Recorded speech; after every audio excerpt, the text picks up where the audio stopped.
June 15, 1968. St. Luke's Hospital, room 412. The most powerful crime bosses in New York were sitting around a dying man's bed. Frank Costello, Vincent Gigante, and Thomas Lucchese had never been in the same room together without blood being spilled. These were men who controlled territories spanning from Little Italy to the Bronx, who commanded armies of soldiers, who decided life and death with a simple nod. But here they were, in the sterile quiet of a hospital room, waiting for 3 words that would end 30 years of war. Bumpy Johnson was 62 years old. His heart was failing. His breathing labored and shallow. The doctors gave him weeks, maybe days if his condition worsened. But those men weren't there for sympathy or to pay last respects. They were there because Bumpy Johnson had built something they'd spent decades trying to understand, something that defied every rule they knew about power and control. And now, with death approaching like a patient predator, he was about to teach them one final lesson about what real authority looked like. The story starts 3 months earlier. March. Harlem was burning from an underground war most people never saw, a conflict fought in shadows and whispered threats rather than newspaper headlines. The Italian families had been pushing north from downtown for years, trying to claim what they called unclaimed territory. To them, Harlem looked like prime real estate waiting to be carved up among the 5 families. But Harlem already had a king, and Ellsworth. Bumpy Johnson wasn't stepping aside for anyone, especially not for men who saw his neighborhood as nothing more than another business opportunity to be exploited and divided. The war had been escalating. Policy banks getting robbed, numbers runners disappearing, Italian soldiers found beaten in alleys with notes. "This is Bumpy's neighborhood." The families were losing money, men and face. Frank Costello called a meeting. Costello was old-school Italian mob, preferring negotiation to bloodshed. He'd tried to take Harlem in the 1940s, and Bumpy had sent him home empty-handed. Now, 20 years later, Costello wanted a different approach. The meeting was set for March 20th, but Bumpy didn't show up. He sent a message through Illinois Gordon. "Mr. Johnson is indisposed. He'll meet when he's ready." What the Italians didn't know was that Bumpy was already planning his endgame with the same methodical precision he'd used to build his empire. He'd been having chest pains for months, sharp reminders of his mortality that he kept secret from everyone except his wife Mammy and his personal physician. The man who'd survived Dutch Schultz's assassination attempts, who'd outlasted Lucky Luciano's territorial expansion plans, who'd turned 11 years in Alcatraz into nothing more than a temporary setback, was facing an enemy he couldn't outsmart or intimidate. Time itself had become his final opponent. Dr. William Henderson delivered the diagnosis in Bumpy's office above Small's Paradise. Congestive heart failure. Advanced stage. Maybe 6 months if he followed medical orders and took it easy. Bumpy asked the question that would define his final months. How long before the medications make me weak? Before I can't think straight anymore? 2 months. Maybe 3. Before your condition affects your judgment, Henderson said. 2 months to secure his legacy. 2 months to ensure Harlem remained independent.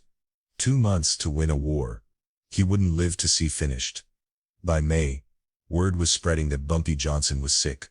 Vincent Gigante made the first move.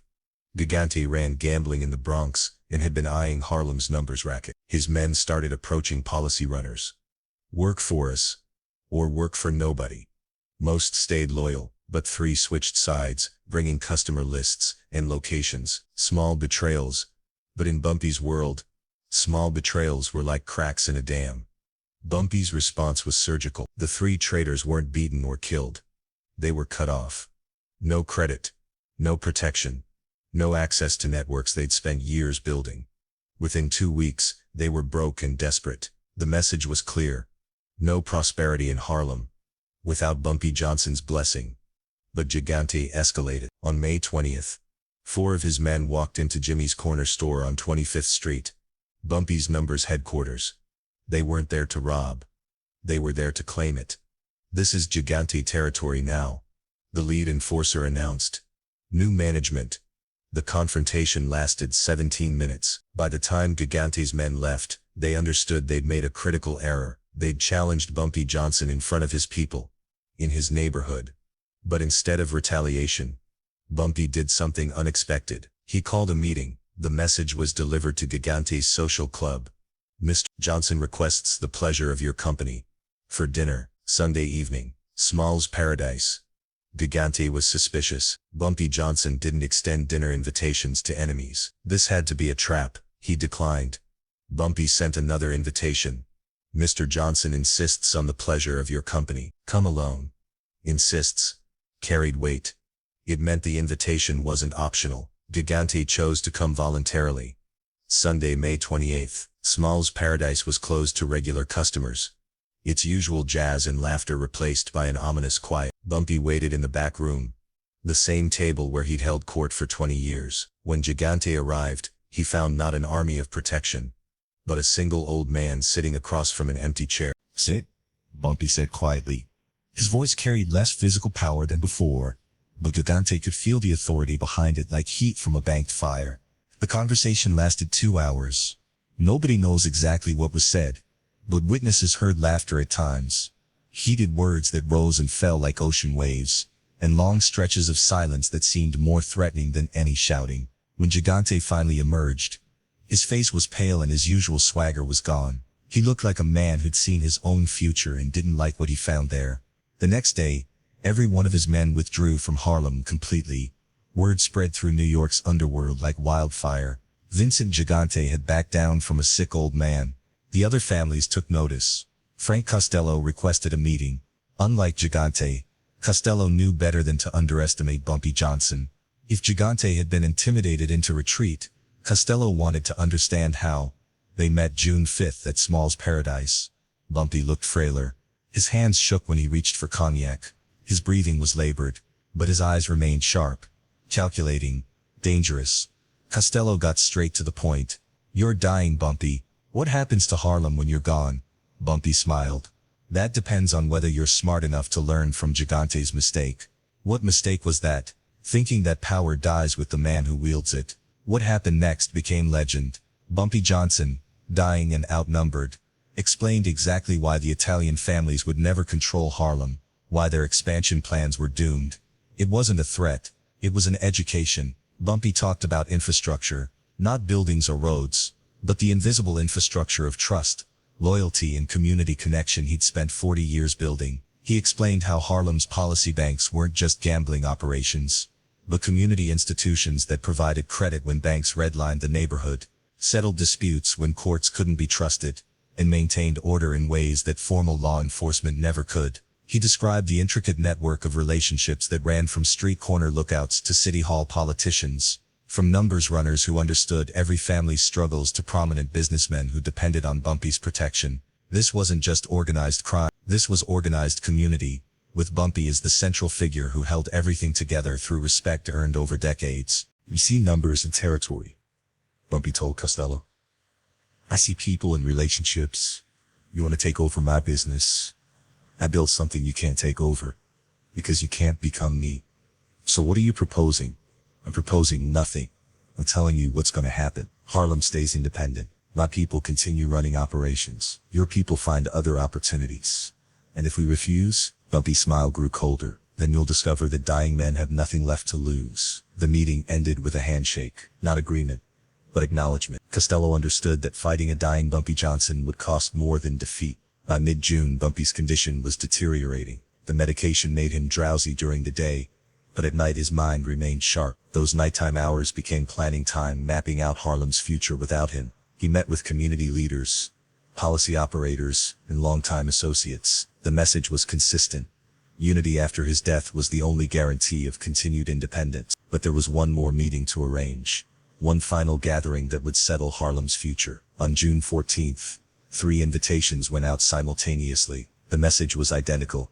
Final meeting. Tomorrow evening, St. Luke's Hospital, room 41. Come alone. All 3 men understood. Bumpy Johnson was calling in New York's power brokers for one last negotiation from his deathbed. June 15, 1968. 7 p.m. St. Luke's Hospital, room 4112. Had never hosted a crime summit. The antiseptic smell mixed with expensive cologne and cigarette smoke that clung to expensive suits. The 3 most powerful Italian mob bosses in New York sat in uncomfortable hospital chairs around Bumpy Johnson's bed, their usual air of command diminished by the unfamiliar setting. Bumpy looked terrible, a shadow of the imposing figure who dominated Harlem's streets for 4 decades. Oxygen tubes snaked into his nose, IV lines disappeared into his arms, and the heart monitor beeped with mechanical persistence. But when he spoke, his voice still carried the same quiet authority that had commanded respect and fear for decades. "Gentlemen," Bumpy began, "thank you for coming. I know this is unusual, but then again, so am I." Nervous laughter. They'd never seen Bumpy Johnson vulnerable before. "I've asked you here because I want to save you from making a very expensive mistake. When I die, you're going to think Harlem is available for the taking. You're going to send your people north of the 110th Street. The three bosses exchanged glances. That was exactly what they'd been planning. And you're going to discover that you don't understand what you're trying to take over. Frank Costello shifted uncomfortably. "With respect, Bumpy. You won't be around to stop us." Bumpy smiled. "Frank, what's the most dangerous enemy you've ever faced?" "A desperate man with nothing left to lose." "Exactly. What happens to a community when their protector dies? When the man who's kept them safe, independent, prosperous, suddenly isn't there?" None of the three men had considered it from that angle. "They become desperate," Vincent Gigante said slowly. "They become desperate," Bumpy agreed. "And desperate communities do desperate things. They fight with everything they have. They turn every street corner into a battlefield." Thomas Lucchese leaned forward. "You're threatening us with a community uprising?" "I'm not threatening anything. I'm educating you about what you're walking into. You think Harlem will be easy pickings once I'm gone. You think my people will fall in line with whoever shows up with the most guns." Bumpy paused to catch his breath. "You're wrong. My people don't follow me because I'm the strongest. They follow me because I've proven for 40 years that following me is the path to prosperity and security. When I'm gone, they're not going to transfer that loyalty to outsiders who've spent decades trying to take over their neighborhood." The room was quiet except for medical equipment beeping. "When I die, Harlem is going to close ranks. My lieutenants will take over operations. The community will support them because they're local, trusted, because they represent continuity." He paused for effect. "If you try to muscle in, you'll be fighting not just my organization but the entire neighborhood. Every grandmother, every shopkeeper, every kid will be working against you. You'll spend more trying to take Harlem than you could ever make from owning it." Vincent Gigante spoke up. "You're bluffing. A community can't stand against organized crime families." Bumpy's smile was cold. "Vinny, you've been trying to take pieces of Harlem for 5 years. How's that working out?" Gigante fell silent. "Here's what I'm offering. Recognition of Harlem's independence. You stay south of the left 10th Street. My people stay north. We maintain current business relationships. We don't interfere with each other's operations." "And in return?" Lucchese asked. "Peace. Profitable, sustainable peace. No war. No escalation. No expensive campaign that nobody wins." The three bosses looked at each other. They'd come expecting to negotiate with a dying old man. Instead, they were being lectured by someone who still commanded more respect in his neighborhood than they did in theirs. Costello was first to speak. "What guarantees do we have that your successors will honor whatever agreement we make tonight?" Bumpy reached for his bedside table and picked up a manila envelope. From it he withdrew 3 identical documents. Signed agreements with every major policy operator, numbers runner, and community leader in Harlem. They've all committed to maintaining current boundaries after my death. This isn't just my promise. This is the promise of the entire community. He handed each man a copy. As they read, their expressions grew serious. This wasn't a bluff. This was a comprehensive transition plan, months in the making. "You've been planning this," Lucchese said with grudging admiration. "I've been planning this since I took over from Madame Queen. 40 years of building relationships, creating structures, establishing trust. Did you think I'd let that die with me?" The three men realized they were looking at something unprecedented, a criminal organization that had evolved into a community institution, led by a man who'd spent decades preparing for his own death. Frank Costello set down his document. "This is impressive, Bumpy. More impressive than anything I've seen in 40 years of this business. But documents can be broken when convenient. Agreements can be ignored when profitable. What happens when someone decides your system isn't worth respecting anymore?" Bumpy's eyes grew distant for a moment, as if he was seeing something beyond the hospital room walls, into a future he wouldn't live to see but had spent months carefully orchestrating. Then his gaze sharpened and focused on each man's face with that same calculating stare that had made strong men nervous for 4 decades. When he spoke, his voice carried the weight of a man who had nothing left to lose and everything to protect. "Try me posthumously." The silence that followed was deafening. broken only by the steady beeping of the heart monitor that seemed to grow louder with each passing second. 3 of the most powerful men in the underworld sat frozen, their minds racing to process the full implications of what they'd just heard. Try me posthumously. A challenge from beyond the grave. A promise that death would not diminish Bumpy Johnson's ability to protect his territory. Vincent Gigante was first to understand. You set up a system that runs on your reputation even after you're gone. More than that, Bumpy said quietly. I've created a legend, more powerful than the man. People will remember Bumpy Johnson as the man who never lost Harlem. They'll tell stories about what happens to outsiders who try to take over. Those stories will be more effective than any army. Thomas Lucchese leaned back. You magnificent bastard. You've made yourself immortal. I've made Harlem immortal, Bumpy corrected. I just happened to be part of the package. Frank Costello stood slowly. He walked to the window, processing what he'd learned. When he turned back, his expression had changed. Gentlemen, he said to Gigante and Lucchese, I think we've heard enough. He approached Bumpy's bedside. Mr. Johnson, you have our word. Harlem remains independent. Current boundaries stay in effect. No interference from our families. One by one, the other bosses stood and shook Bumpy's hand. The war was over before it had truly begun. After they left, Bumpy lay alone, exhausted but satisfied. He'd accomplished something no other crime boss in American history had managed. He'd negotiated his own succession from his deathbed, ensuring his life's work would survive his death. 11 days later, July 7, 1968, Bumpy Johnson died of heart failure at Harlem Hospital. He was 62 years old. True to their word, the Italian families never attempted to take over Harlem. The agreements made in that hospital room held for decades. Bumpy's lieutenants took over operations smoothly, maintaining his community-based approach. But more importantly, Bumpy Johnson's reputation continued to protect Harlem long after his death.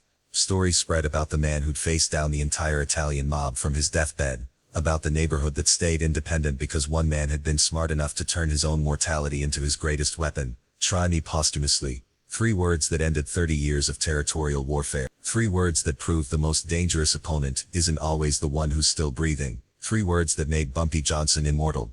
The meeting at St. Luke's Hospital became legend in New York's underworld. Bumpy Johnson didn't win his final victory through violence or intimidation. He won through intelligence, preparation, and an understanding of power that his enemies couldn't match.